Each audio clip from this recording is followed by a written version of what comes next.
नमस्कार. आज आपण एका अशा विषयावर बोलणार आहोत ज्याची सध्या संपूर्ण महाराष्ट्रात चर्चा सुरू आहे. राज्याच्या अर्थसंकल्पात नुकतीच महाराष्ट्र पीक कर्जमाफीची एक खूप मोठी घोषणा झाली आहे. या विश्लेषणात आपण या घोषणेचा अगदी सोप्या भाषेत पण सविस्तर आढावा घेणार आहोत. तर आजच्या या विश्लेषणात आपण नक्की काय पाहणार आहोत ते थोडक्यात बघूया. पहिल्यांदा ही मोठी घोषणा नेमकी काय आहे, या लाभांचं स्वरूप कसं असेल, काही अत्यंत महत्त्वाच्या तारखा, या योजनेसाठी पात्रतेचे निकष काय आहेत, प्रत्यक्षात ही प्रक्रिया कशी राबवली जाईल आणि शेवटी या संपूर्ण योजनेचा कृषी क्षेत्रावर काय प्रभाव पडेल हे आपण बघूया. चला तर मग सुरुवात करूया पहिल्या भागापासून.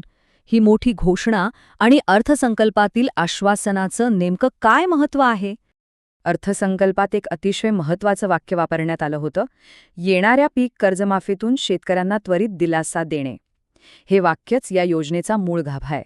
आपण पाहिलंच आहे की मागचं संपूर्ण वर्ष कधी भीषण दुष्काळ तर कधी अतिवृष्टी अशा संकटांमध्ये गेलं. या कठीण काळातून सावरण्यासाठी आणि शेतीला पुन्हा उभारी देण्यासाठी हा त्वरित दिलासा देण्याचा निर्णय घेण्यात आलाय. आता वळूया दुसऱ्या आणि सर्वात महत्त्वाच्या भागाकडे. या लाभांचं स्वरूप नेमकं कसं असणार आहे, यातील आर्थिक मदतीचं वर्गीकरण कसे केले आहे ते पाहूया. हा आकडा नीट लक्षात घ्या. 2 लाख रुपये. ज्या पात्र शेतकऱ्यांकडे बँकेची थकबाकी आहे त्यांना या योजनेअंतर्गत जास्तीत जास्त 2 लाख रुपयांपर्यंतची थेट कर्जमाफी मिळणार आहे. सोप्या भाषेत सांगायचं तर थकीत पीक कर्जाचं ओझं हलकं करण्यासाठी उचललेलं हे खूप मोठं पाऊल आहे. पण मग ज्यांनी प्रामाणिकपणे आणि वेळेवर कर्जाचे हप्ते भरलेत त्यांचं काय? तर त्यांच्यासाठी 50,000 रुपयांची खास तरतूद आहे. जे शेतकरी आपल्या कर्जाची नियमित परतफेड करत आहेत त्यांच्या आर्थिक शिस्तीचं कौतुक म्हणून हा 50,000 रुपयांचा प्रोत्साहनपर अनुदान निधी थेट त्यांच्या खात्यात जमा केला जाणार आहे. आणि हे अगदी सोप्या पद्धतीने यातून स्पष्ट होतं की या योजनेत 2 वेगळे गट कसे केले आहेत. एका बाजूला ज्यांचे कर्ज थकीत आहे त्यांना कर्जमुक्त करून दिलासा दिला जातोय, तर दुसऱ्या बाजूला ज्यांनी सलग 3 वर्ष आपले पीक कर्ज नियमितपणे नूतनीकरण केलंय, म्हणजे जे आपण नवे जुले म्हणतो ते केले, त्यांना या आर्थिक शिस्तीबद्दल प्रोत्साहनपर अनुदान दिलं जाते. आता आपण तिसऱ्या भागात पाहूया या योजनेचं वेळापत्रक आणि काही अत्यंत महत्त्वाच्या तारखा. हे बघा, हे कसं काम करतंय ते थोडं समजून घेऊया. 31 मे रोजी म्हणजे पुण्यश्लोक राजमाता अहिल्यादेवी होळकर यांच्या स्मृतिदिनाच्या मुहूर्तावर या योजनेची अधिकृत घोषणा करण्यात आली.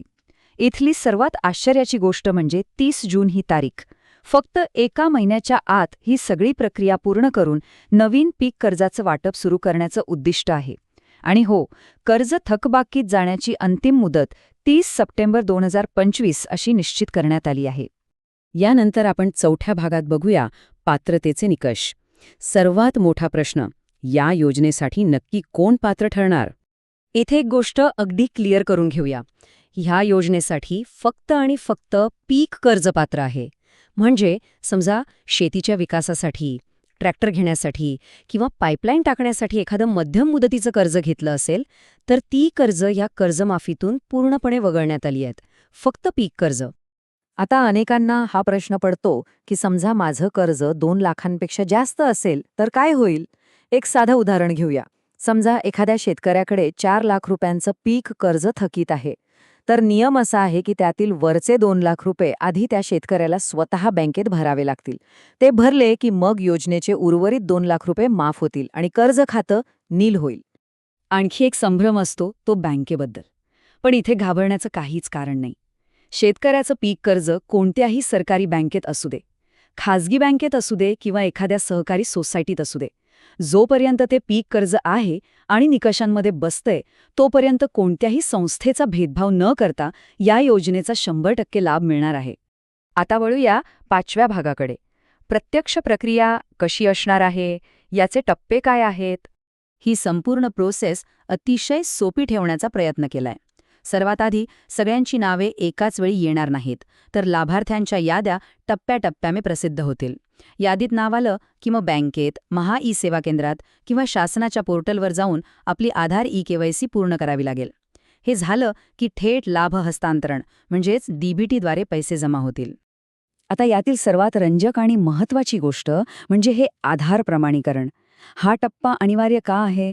तर ही नुसतीच एक तांत्रिक औपचारिकता नाहीये, तर योग्य त्या व्यक्तीलाच लाभ मिळतोय ना, संबंधित व्यक्ती खरोखर हयात आहे ना, हे कन्फर्म करण्यासाठीची ही एक अत्यंत महत्त्वाची सिक्युरिटी स्टेप आहे.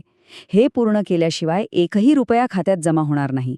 चला तर आता शेवटच्या आणि 6व्या भागात आपण बघूया या योजनेचा प्रभाव आणि त्यामागचा व्यापक दृष्टिकोन. ह्या एवढ्या मोठ्या निर्णयामागचं मुख्य कारण म्हणजे निसर्गाचा लहरीपणा. अल निनोमुळे आलेलं संकट, पावसाची अनियमितता आणि भीषण दुष्काळ यामुळे शेतीचं जे काही अतोनात नुकसान झालंय त्यातून शेतकऱ्यांना बाहेर काढण्यासाठी राज्याकडून हा एवढा मोठा आर्थिक हस्तक्षेप करणं अगदी गरजेचं होऊन बसलं होतं. आणि इथला सर्वात महत्त्वाचा मुद्दा म्हणजे या योजनेचा आवाका. एक अंदाज असा आहे की संपूर्ण महाराष्ट्रातील तब्बल 30 लाख शेतकऱ्यांना या कर्जमाफीचा आणि अनुदानाचा थेट फायदा मिळणार आहे. 30 लाख हा आकडाच या योजनेचं अवाढ्य स्वरूप आणि तिची गरज किती मोठी होती हे दाखवून देतो. तर या सविस्तर विश्लेषणानंतर एक खूप महत्त्वाचा प्रश्न आपण स्वतःला विचारला पाहिजे. आज आपण जे नियम आणि निकष पाहिले ते लक्षात घेता बहुतांश शेतकऱ्यांची कर्ज सध्या नेमक्या कोणत्या श्रेणीत मोडतायत? ती थकबाकीमध्ये गेली आहेत की सलग 3 वर्ष नियमित परतफेडीच्या मार्गावर आहेत? यावर नक्की विचार करा आणि खाली कमेंट्समध्ये तुमचे विचार नक्की मांडा. म्हणजे या महत्त्वाच्या विषयावर आपल्याला आणखी चर्चा करता येईल. आजच्या या विश्लेषणात सहभागी झाल्याबद्दल खूप खूप धन्यवाद.